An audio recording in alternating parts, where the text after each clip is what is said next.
Ladies and gentlemen, you are watching another episode of Eric Lima Shenanigans 1977. It's Friday, and you know what that means.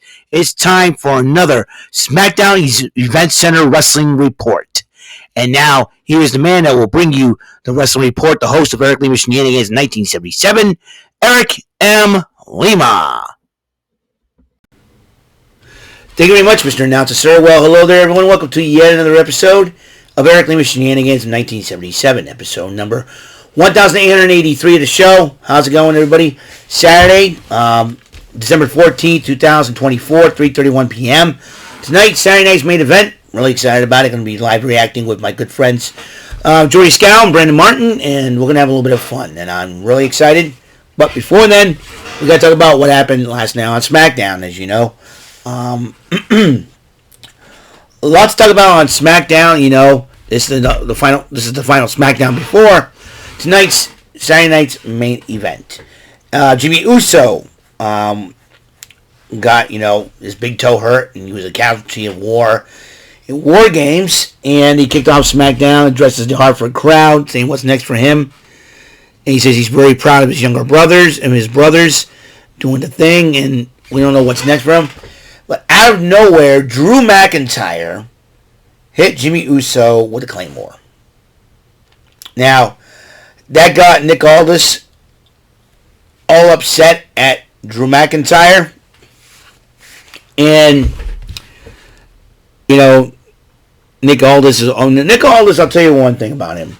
I gotta respect Nick Aldis, man. He's doing a wonderful job as the GM of SmackDown. He's been playing it fair. He's been, calling it down the middle. He's not as temperamental as Adam Pearce. Adam Pearce can get really angry. He starts yelling. He gets upset, a little stressed, and complains about getting a drink. I'm not saying I hate Adam Pearce. I like Adam Pearce as well. That's when Adam Pearce needed to be. If he has to, straighten some people out, he will.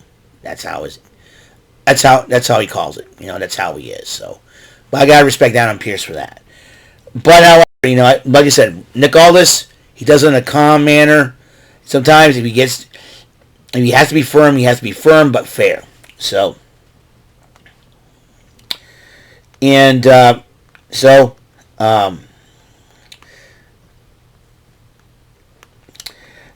there's that. So Nia Jackson and Candice LeRae talked to Tiffany Stratton. I sense there's going to be some dissension between Nia Jax and Tiffany Stratton, and I think Candice LeRae would be the catalyst of that. And, that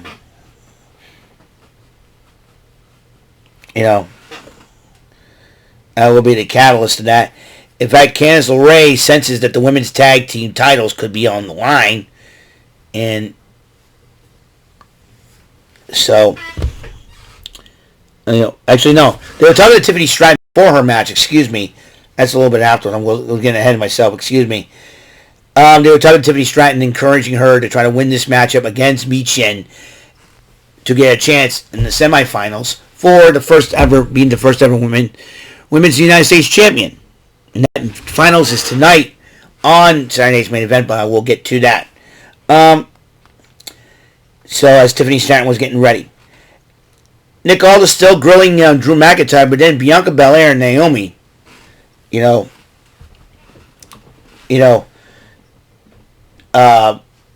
him, asking him about the situation with Jay Cargill, who attacked her and what, and he's thinking about making Bianca Belair relinquish the women's tag team title. But Naomi says, "I'll step up if I have to, and we'll be fighting champions." And Nick Aldis says, "If you want to do this, you got to be fighting champions." Next week, and they said we'll go for it. So that's fine. So, and they shared a hug about that. So, Michin against Tiffany Stratton. Michin ended up winning that matchup. DIY, the new WWE Tag Team Champions for a second time, addressing their actions about why they did what they did. Why they did what they did to the Motor City Machine Guns. And and Roman Reigns, with along with Paul Heyman, addresses how this year went. He was in the top, and then lost the title at WrestleMania. It fell downhill from there. So Sikoa made things worse, and he decided that in the January 6th of Monday Night Raw on Netflix. He's challenged Solo Sikoa to a tribal combat match for the Ula Fala and all the marbles. And excuse me. So Legado del Fantasma confronting Aldis about getting opportunities. And they're not very happy. And he said, you know what? We'll talk to Adam Pearce. You know what? He told Angel, get on the phone with Adam Pearce. Hey, do you want to deal with the LWO again on Raw? That's fine. And then Carmelo Hayes, Nick Aldis was a busy man. And Nick said, I want to know who my guy is, who I'm facing. Well, you better get ready. Your match is coming up next. So Carmelo Hayes comes out, gets ready, and guess who decided to show up?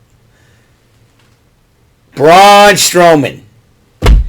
I tweeted on X.com, hate to say this, Carmelo Hayes, but you're a dead man walking. Good luck. Braun Strowman, yeah, beat him. And then Byron Saxton interviewed LA Knight, and he said, well, I was going to do my thing until Solo Sikoa decided to step in and stand in my way of my title. And he goes, I don't care about your Ula Fala or Ufalafa. They say Oompa Loompa or Laffy Taffy. I don't know. It's a Ula Fala, by the way. And so LA Knight decided to put his fist in Solo's face and his foot up Solo's big fat rear end. LA Knight went one-on-one with Solo Sikoa. Jacob Fatu attempted to get involved, but then LA Knight backdropped him, and then Fatu did it again. And then Tama Tonga got involved, giving Knight the win by disqualification. And then Andrade and Apollo Crews out, but Solo Sikoa took him out with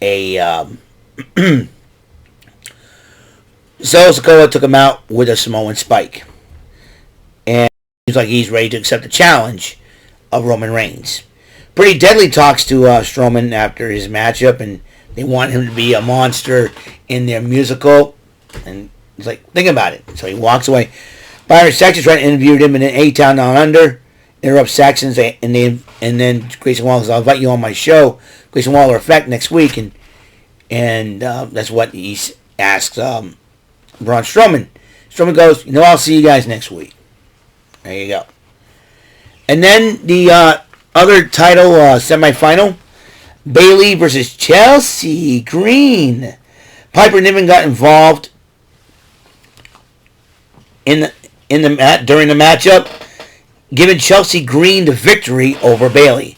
So tonight it'll be Michin versus Chelsea Green for the inaugural Women's United States Championship tonight on Saturday night's main event. Motor City Machine Guns respond to DIY's actions from last week, and Shinsuke Nakamura addressed LA Knight. Now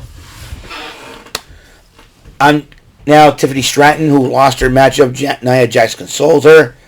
And then Candice LeRae once again interrupts them and said, hey, we got ourselves a tag team title shot. You get to be a double champion. And then Candice LeRae kind of made snide remarks at Stratton. I think you're going to see Tiffany Stratton turn face. And once that happens, she may end up cashing in on Nia Jax, possibly this coming WrestleMania. Who knows for sure. And if I were Michael Bartier, I'd better get ready to shower praise on Tiffany Stratton. I mean, I'm not a huge fan of Tiffany Stratton. She's beautiful and all, but Tiffany Stratton's got to come through, And then Michael Cole decided to moderate the interview between Cody Rhodes and Kevin Owens in the face-off. Rhodes comes out, but Kevin Owens refuses to show up. Kevin Owens wants to be Kevin Owens. Michael Cole starts to interview Cody Rhodes. Owens interrupts them, trash talks. Then Rhodes goes, you know what? I'm gonna go out there and find him. So he goes out to the back. Owens attacks Rhodes. Both men brawl. Officials and referees separate the both of them, setting up tonight's main event for the undisputed WWE Championship, as Cody will defend it against Kevin Owens. The World Heavyweight title on line, triple threat. Gunther defends it against Finn Balor and Damian Priest. Women's World title on line, Liv Morgan defends against Io Sky. Drew McIntyre goes one-on-one with Sami Zayn. And the Women's Inaugural United States Championship on the line. Michin against Chelsea Green. Now, that's all the time we have on this show. And another episode will be coming up. We're going to be talking about what happened last night on AEW Rampage. Thank you for tuning in, folks. I will see you guys on the next episode. Until the next episode comes rolling around, Mr. Announcer, take us home. That is all for today's episode. This is your announcer speaking for Eric Lima Shenanigans of 1977. A Big Beefy E, doing for Bob Saget Productions, and in association with a Raven Bofa Telepictures and Distribution. Thank you for watching today's episode. Tune in next time for another episode of Eric Lima Shenanigans of 1977. Goodbye for now.